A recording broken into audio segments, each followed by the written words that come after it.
Empezamos.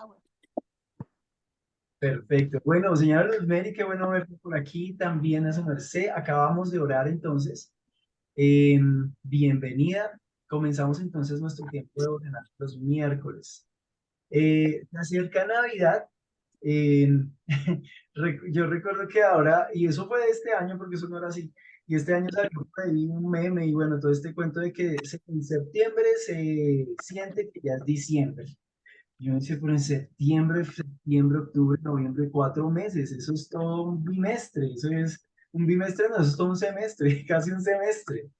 Eh, Eso es un tercio del año, o sea, es una locura. Y ya se sentía diciembre, pero miren que ya llegamos a diciembre. En noviembre sí se siente que es diciembre. Entonces realmente uno ve en noviembre ya las luces por ahí en las casas, los arbolitos prendidos. Entonces hay un espíritu navideño, un espíritu de alegría. Entonces se empieza a vivir, y por lo menos aquí en Colombia se vive con mucha alegría. Acá la Navidad es algo bien particular. Bueno, es un tiempo también de recordar a nuestro Salvador, a Jesús. Nosotros celebramos su nacimiento y no es que haya nacido en diciembre y no es que haya nacido el 24 de diciembre a las 12 de la noche, bueno, 25 de diciembre a las 0 horas.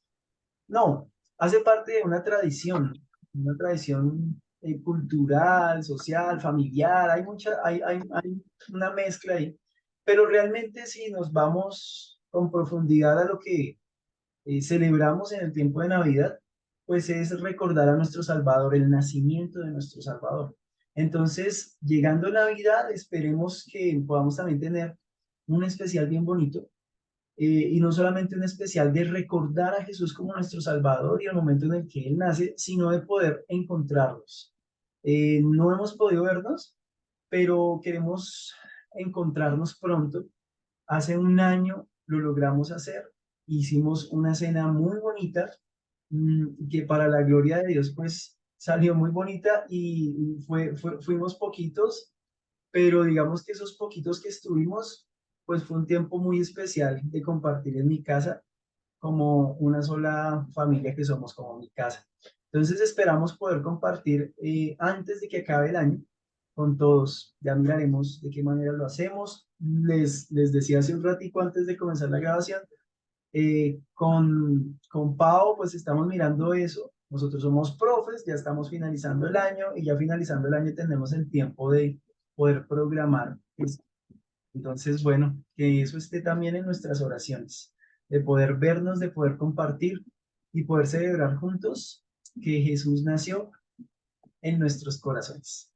Bien, y voy a entonces a empezar con un breve resumen de todo lo que hemos trabajado hasta el momento. Recuerden que estamos en una serie que parece larga, eh, es una serie bien bonita. Es posible que en Navidad hagamos una pausa, un paréntesis por ahí, porque, o es posible que incluso encaje dentro de la línea de la serie, porque la serie no está definida con tiempo. O sea, yo no dije, bueno, vamos a trabajar un mes, o vamos a trabajar 10 lecciones, o vamos a... No, ahí vamos felices estudiando la palabra de Dios y la hemos venido estudiando desde el principio. Entonces arrancamos en Génesis y comenzamos por allí con Adán y Eva.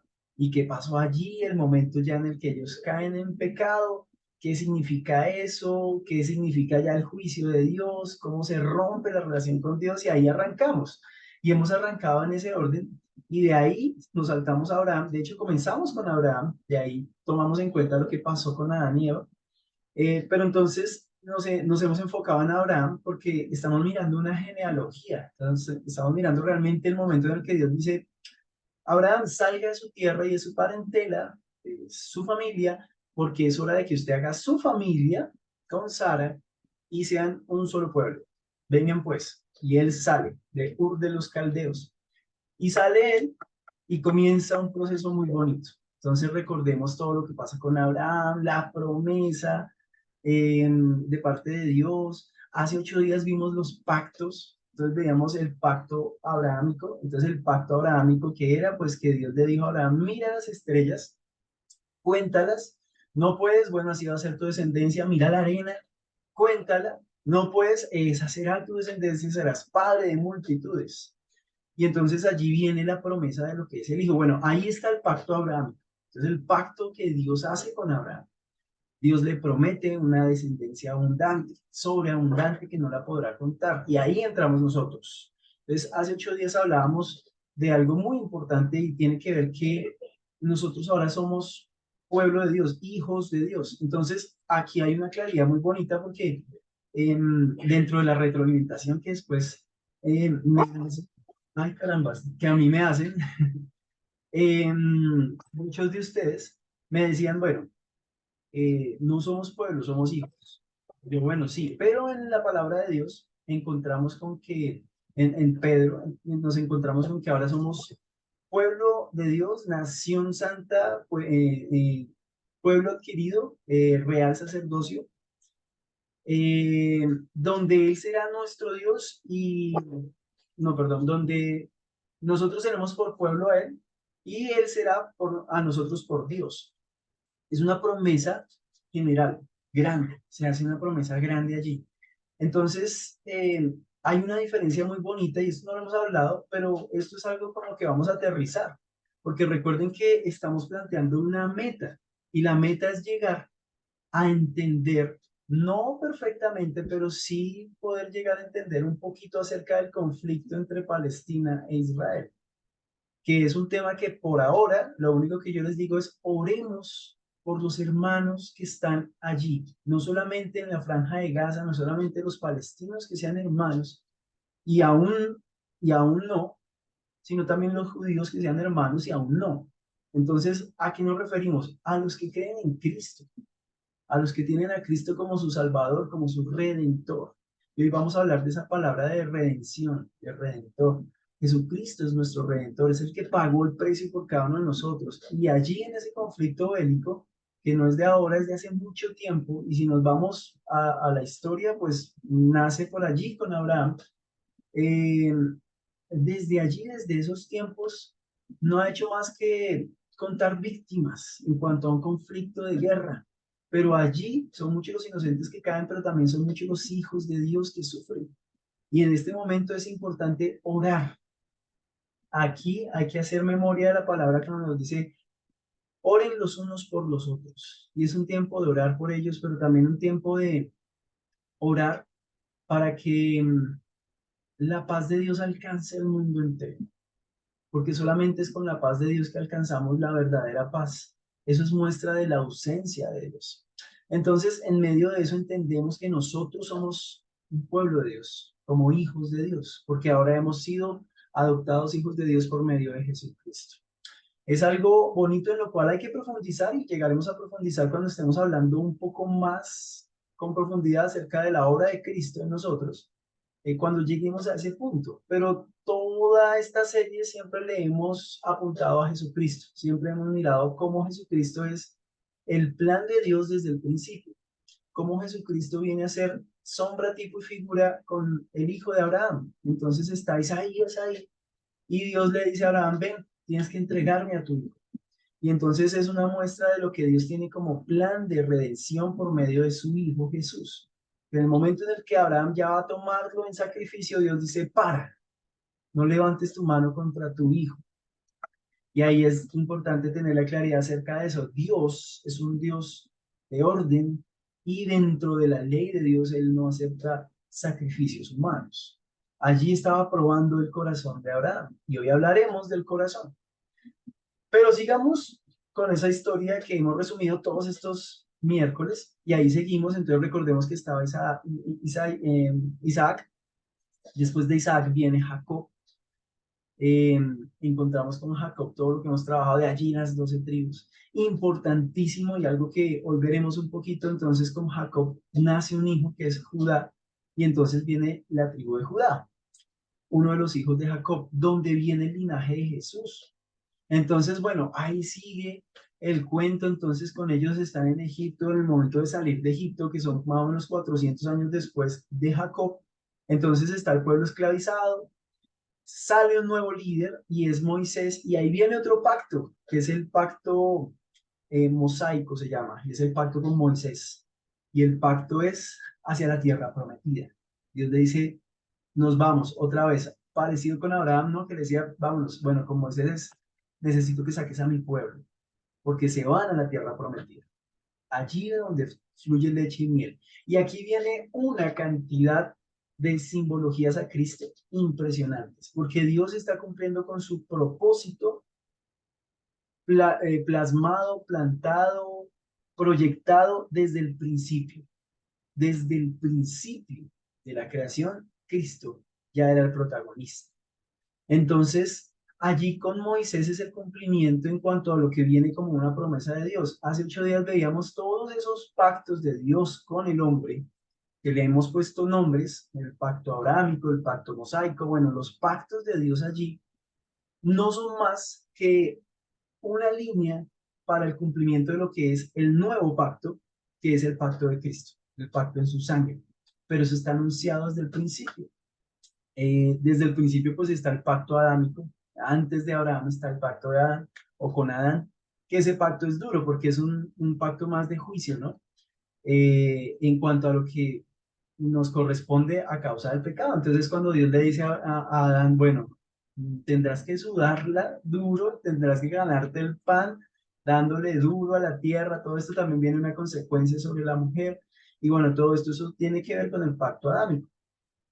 Otro pacto que por allá trabajamos hace 8 días es un pacto muy bonito que es el pacto con Noé y tiene que ver con el arco iris, ¿no? Y entender que el arco iris es nuestro, es un símbolo que Dios permite para recordarnos su misericordia, algo que hace parte del carácter de Dios. La misericordia hace parte del carácter de Dios, porque Dios es misericordioso.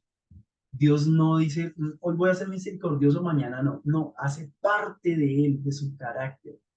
Y eso es de los más bonitos regalos que tenemos por medio de su gracia, que su misericordia se renueva todos los días con la salida del sol. Cuando despertamos es un momento especial de recordar, Señor, gracias porque tu misericordia se ha renovado una vez más. ¿Y misericordia para qué? Para seguirlo, para buscarlo, para agradar a su corazón. Y hacia allá vamos hoy. Hoy vamos a hablar de ese corazón.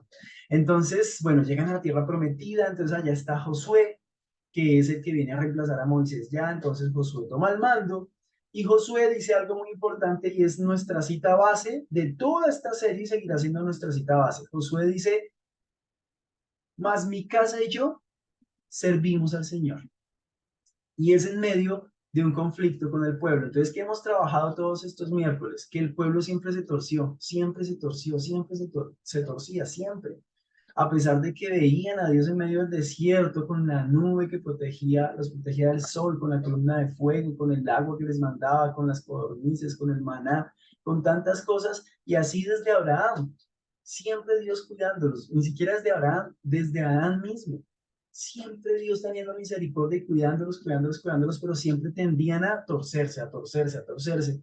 Y en la tierra prometida, después de que Dios se las entrega, ellos comienzan a torcerse porque les gustan los ídolos a los cuales llegan, los ídolos que en ese caso estaban los moabitas y se quieren juntar con los moabitas ahora y quieren tener su cultura y sus dioses y una cantidad de cosas y entonces ahí donde Josué dice, vea, ustedes pueden hacer lo que quieran, pueden seguir al Dios que quieran, servir al Dios que quieran, pero mi casa y yo le servimos al Señor. Y ahí es donde, después de esa exhortación dura de Josué, ellos dicen, no, Josué, nosotros también le queremos servir a Dios.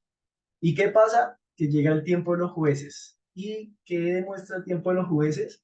Recuerden que la conclusión de ese libro de jueces es triste y es muy fuerte, porque la conclusión, el último capítulo, el último versículo dice, y el pueblo hacía lo que quería. Y tristemente es eso, a pesar de que hubo varios jueces, Dios siempre enviando personas para que recordaran quién era Dios. El pueblo recordaba y otra vez se le olvidaba y hacían lo que querían, y hacían lo que querían. Y siempre esa era como la dinámica. Lisa, bueno, todavía no tiene audio. Esa era la dinámica del pueblo. Triste. Lisa, buenas noches, bienvenida. Muy bienvenida. Hola, buenas noches, muchas gracias. Bien, entonces esa era la dinámica del pueblo. Entonces están allí y entonces de lo que trabajamos hace 15 días era el rey. Hace 15 días fue interesante porque hablábamos de eh, el reino de Dios, pero no lo planteamos como el reino de Dios. Dijimos, bueno, pensémoslo para estos tiempos. Y dijimos, bueno, no es un reino. Los reinos eran antes, en la Edad Media y todo esto. Bueno, aún existen, pero digamos que si hablamos actualmente, entonces decíamos que hablábamos era de repúblicas independientes y estados y todo esto. Entonces, realmente decíamos, bueno, es como el estado de Dios, la república de Dios, ¿sí? Eso es el reino de Dios. Entonces decíamos, Jesús cuando llegó dijo, es que mi reino no es de este mundo. Entonces algo así como decir, bueno, es que lo que yo vengo a implantar como un gobierno no es de este mundo. Y ahí entendíamos qué pasaba ya después de ese tiempo de jueces cuando eh, sobre el sacerdote, sobre Samuel, el pueblo decía, Samuel, queremos rey. Y Samuel dijo, indignado se fue donde Dios, este pueblo quiere rey. Y dijo, no te indignes, Samuel, esto me ha pasado a mí toda su historia, dice Dios. Y Dios le dice a Samuel, a ver, diles que si quieren rey les va a pasar esto, esto, esto. Entonces vienen todas las consecuencias de lo que va a ser tener un rey, consecuencias de esclavitud, de dolor, de yugo, de una cantidad de cosas que no les van a servir siempre que no reconozcan a Dios como su rey. Y después de que Samuel lleva este recado de Dios, esta razón de Dios, el pueblo dice, bueno, sí, pero no nos importa, queremos rey. Dios dice, listo, yo les voy a ungir un rey. Y viene Saúl. Y después de Saúl viene David, un hombre conforme al corazón de Dios. Entonces, comencemos porque hoy nos vamos a ir con varios versículos bíblicos. Hace 8 días no trabajamos muchos versículos bíblicos porque hicimos todo el recorrido de los pactos de Dios con el hombre. Hoy vamos a recorrer un poquito más, pero seguimos en este recorrido. Entonces, hoy vamos a irnos a Mateo, Evangelio de Mateo, primer evangelio. Después del Antiguo Testamento viene Mateo. Y en Mateo vamos a irnos al capítulo 1. Si entendemos un poquito acerca de Mateo como el escritor de este evangelio, pues es importante decir que Mateo fue recaudador de impuestos, judío él, eh, en los tiempos, digamos, en los tiempos de Jesús, el imperio romano era quien estaba gobernando y era muy mal visto por los judíos quien era recaudador de impuestos porque robaban, o sea, ponían impuestos por A, B, C, X motivo, todos los motivos para recaudar impuestos, y Mateo era un recaudador de impuestos, una persona que tenía que ser muy pila, muy pilo, muy inteligente, para que los romanos lo hayan contratado como recaudador de impuestos siendo el judío. Pero cuando él viene y conoce a Jesucristo, bueno, a Jesús, a la persona de Jesús, eh, hay un principio elemental con él, siendo judío. El judío conoce perfectamente la promesa de Dios, los pactos. Entonces, si el judío reconoce los pactos, sabe que hay una línea genealógica para encontrar al Mesías, al Cristo. Cristo es sinónimo de Mesías. Cristo es Mesías en griego. Entonces, Cristo, el Mesías, el ungido, el prometido por Dios desde el principio de los tiempos, tenía que tener ciertas condiciones. La primera era esencial y era su genealogía. Bueno, Mateo arranca con la genealogía de una, o sea, Mateo dice, vea, este es Jesucristo porque mire, esta es la genealogía. Y él arranca así, capítulo 1, versículo 1, genealogía de Jesucristo. Dice, libro de la genealogía de Jesucristo, hijo de David. Entonces ahí uno dice, bueno, ojo, hijo de David. Entonces recordemos que el pacto davídico es el pacto que Dios hace con David. Es especial porque Dios le dice, tu hijo heredará el reino y será un reino perpetuo y para siempre. Y uno piensa en Salomón, eso lo veíamos hace 8 días. Y uno dice, Salomón, pero espere que Salomón no es para siempre, porque Salomón pues pereció, murió, reinó y murió y siguió pues su genealogía, porque Dios dentro de ese pacto dice que, bueno, promete que todas sus genealogías serán reyes. Entonces sí, claro, después de David viene toda esa genealogía hasta Cristo. Pero cuando hablamos de un pacto davídico, estamos hablando de que Dios está prometiendo al Hijo, al que ha de reinar para siempre en nuestros corazones, a ese reino del cual Jesús dijo, no es de este mundo, pero es un reino real. Ahí está. Mateo reconoce allí cuando dice hijo de David, ese pacto que ya Dios estableció, o sea, ya está diciendo es hijo de David. Entonces viene esa genealogía de David, hijo de Abraham. Les dice, vea, entonces fíjense que ahí está entrelazando los pactos de Dios, está entrelazando el pacto abrámico. Sí, es hijo de Abraham también. Versículo 2, Abraham engendró a Isaac, Isaac a Jacob, y Jacob a Judá y a sus hermanos. Judá engendró a Tamar, a Fares y a Sara. Fares engendró a Esrón y Esrón a Aram. Aram engendró a Aminadab, Aminadab a Nazón, Nazón a Salmón. Salmón engendró a Rahab. Recordemos a Rahab. Rahab era aquella mujer que era ramera, que estaba allí donde Dios les prometió esa tierra y ella ocultó a los espías que Josué mandó. Y cuando los ocultó, ella dijo, conozco al Dios al que le sirve, porque sabemos de sus proezas en el desierto. Yo les pido que cuando ustedes conquisten esta tierra, que no dudo que la conquistarán, tengan misericordia de mi casa y yo. Y ellos le dicen, pon este hilo de grana, que es un hilo rojo, por el cual ellos bajan, y ese hilo hace referencia a la sangre de Cristo. Ponlo afuera para que nosotros lo podamos reconocer y no sitiemos tu casa o no acabemos con tu casa.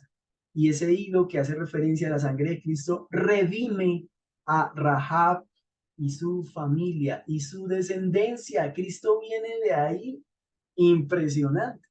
Entonces, Rahab está ahí. Entonces, Salmón engendró a Rahab, a Boz, perdón, me perdí. Salmón engendró de Rahab, bueno, Salmón es el esposo de Rahab, entonces Salmón engendró de Rahab a Boz. Boz engendró de Ruth a Obed, y Obed engendró a Isaí. Isaí engendró al rey David. Hasta ahí paramos. Entonces miren lo que pasa con Rahab y de Rahab, o sea, el hijo de Rahab es Boz. ¿Quién es Boz? Entonces aquí nos vamos a nuestra primera, a nuestro primer, a nuestra primera, a nuestra primera referencia de redención. Y nos vamos a ir a Ruth. Entonces, en Ruth yo voy a hacer un bosquejo rápido, una lectura rápida. Si no conocen a Ruth, mi invitación hoy es que vayan al Antiguo Testamento. Ruth es un libro cortico, pero es fascinante, es bonito y habla de redención, pero es una redención eh, terrenal, pero hace referencia a la redención de Cristo. Entonces resulta que Ruth tiene una característica, su suegra es Noemí. Entonces resulta que Noemí, ellos viven en la tierra, ellos viven en la tierra de Moab. Entonces son moabitas. De hecho, Ruth es moabita, pero Noemí no es moabita. Entonces, Noemí vive con su esposo, pero resulta que están en tiempos de los jueces y viene hambre, viene una hambruna. Entonces ella está con su esposo y el esposo muere.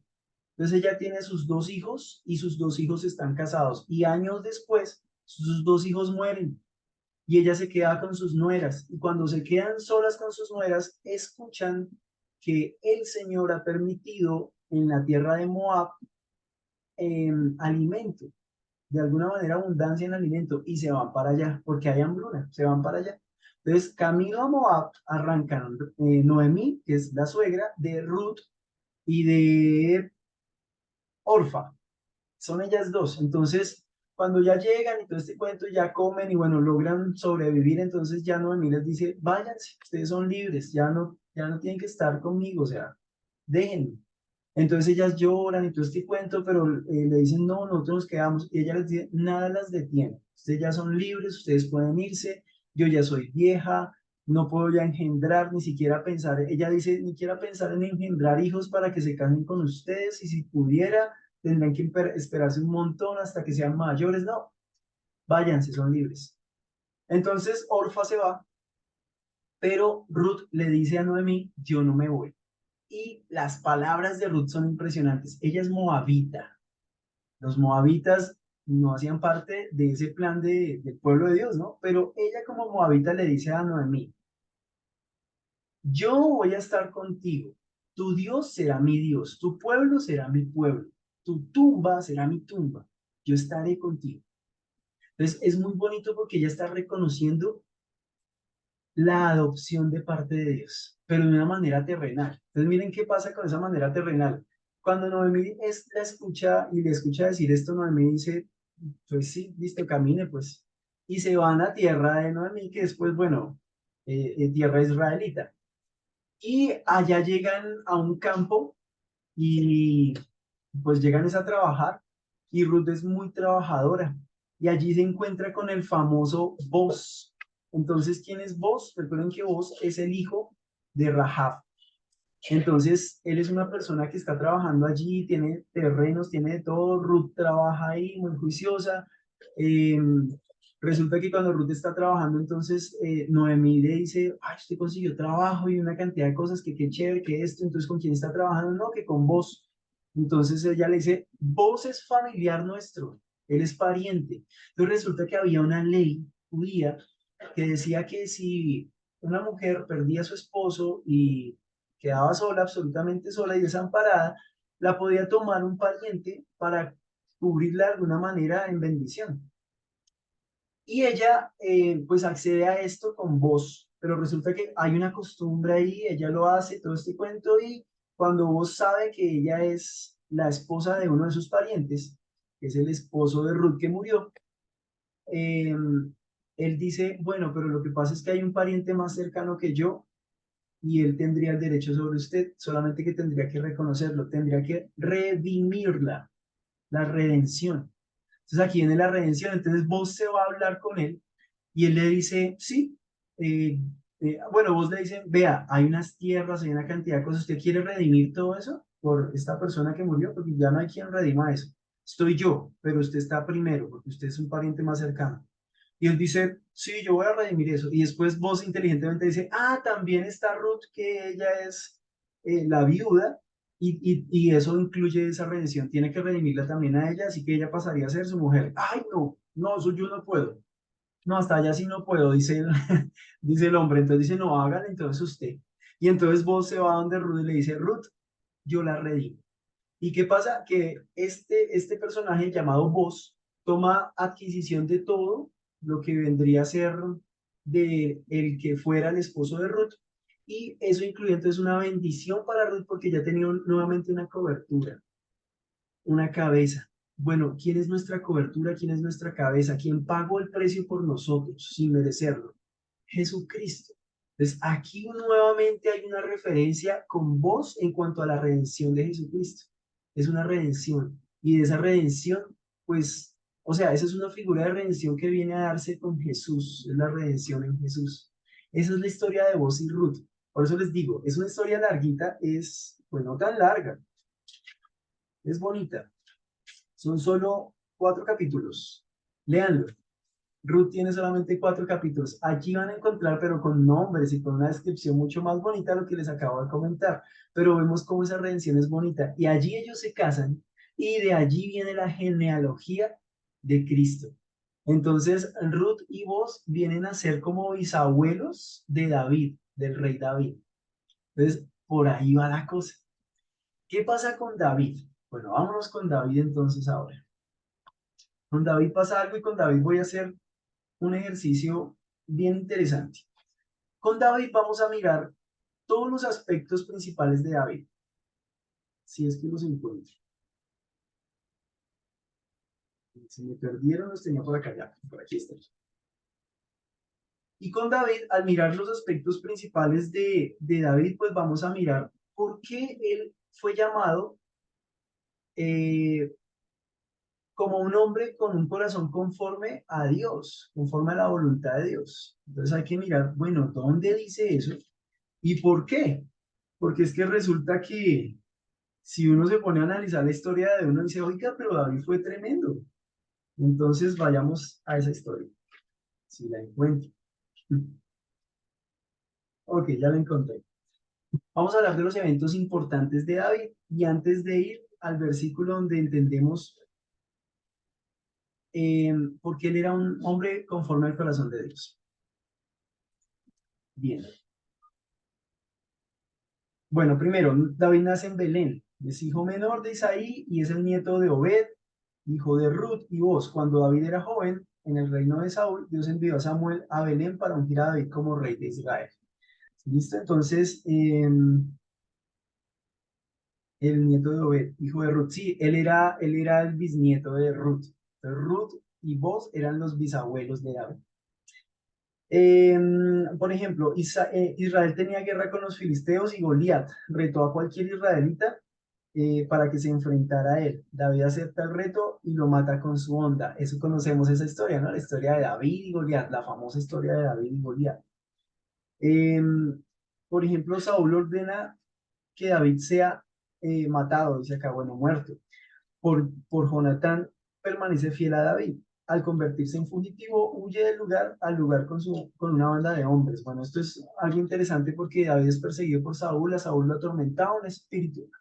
Y después de que David era quien tocaba el arpa y lo calmaba, bueno, él piensa, se mete en la cabeza que David va a traicionar su reino. Claro, Saúl se entera de que David fue ungido como rey para Israel. Entonces, este es un usurpador de mi reino, está tras mi trono y empieza a perseguir a David. Pero David no va contra su rey, él no lo ataca, a pesar de que tiene varios atentados contra su vida. Y aquí él huye, se encuentra con un grupo de hombres en una cueva, y bueno, eso es una historia bien interesante, pero no vamos a profundizar acerca de ello. En la última batalla con los filisteos en el monte Gilboa, Saúl es derrotado y él se suicida. David derrota a los amalecitas y aquí entonces viene ya el reino de David. Entonces, después de la muerte de Saúl, David es hecho rey de Judá. El resto de las tribus de Israel siguen a Isboset, el hijo de Saúl, y permanecen separados de Judá, la capital de David, es Hebrón. Entonces, hasta ahí el reino estaba dividido aún, estaban divididos. Estaba el reino de Judá y el reino de Israel. Después de reinar por 7 años sobre Judá, el resto de las tribus de Israel también lo aceptan como rey. Derrota a los jebuseos y captura Jerusalén, que llega a ser su nueva capital. Posteriormente derrota a los filisteos. Entonces viene un éxito tras éxito porque es un estratega en batalla y unifica el reino. Eso es muy importante. David unifica el reino. Eh, Aquí vienen datos importantísimos de David porque dice, listo, ya es rey. Miremos quién era ese hombre conforme al corazón de Dios. Entonces dice, comete pecado con Betsabé y manda a Urias, el esposo de ella, a muerte segura en el campo de batalla. David confiesa su pecado y el juicio se pronuncia contra él. El niño que nace como resultado del pecado muere. Pero posteriormente a Betsabé le nace Salomón, que llegaría a ser rey. Entonces, fíjense que Salomón, y por ahí va la descendencia a Cristo, viene por medio de esa unión entre David y Betsabé, pero una unión que en un principio era pecado, no tenía por qué darse porque él se une con Betsabé sabiendo que Betsabé está casada y manda a su esposo a batalla para que muera. Entonces uno dice, oiga, ¿qué pasó ahí? Aquí hay otra historia muy dura acerca de lo que viene con David y sus hijos. Entonces dice, Amnón, hijo de David, viola a su hermana Tamar y la humilla. Subsecuentemente, su hermano Absalón mata a Amnón, luego Absalón huye a Jesús, donde permanece por 3 años. David ordena que Joab traiga a Absalón a Jerusalén, pero David rehúsa tener contacto con él. Después de 2 años, David recibe a Absalón, pero después de esa reunión no hay más contacto. Eventualmente, Absalón dirige una insurrección contra David. Absalón es derrotado y muerto por Joab. David llora la muerte de su hijo y dice, oiga, esos hijos de David, qué locura, ¿qué pasó ahí? Una locura. Mm, En su vejez, el hijo de David, Adonías, con la ayuda de Joab, trata de usurpar el trono. ¿Qué más? Es derrotado y Salomón es ungido rey. Después de reinar por 40 años, el acto final de David fue dar a Salomón instrucciones. Entonces uno mira y uno dice, oiga, pero ¿qué pasó con David? ¿Qué pasó con David? O sea, la historia con David es tremenda. Bien, abordemos nuestro tema central del día de hoy. Se nos ha ido el tiempo, el corazón. Entonces, ¿qué es eso del corazón conforme a Dios? Vayámonos a Primera de Samuel, capítulo 13, versículo 14.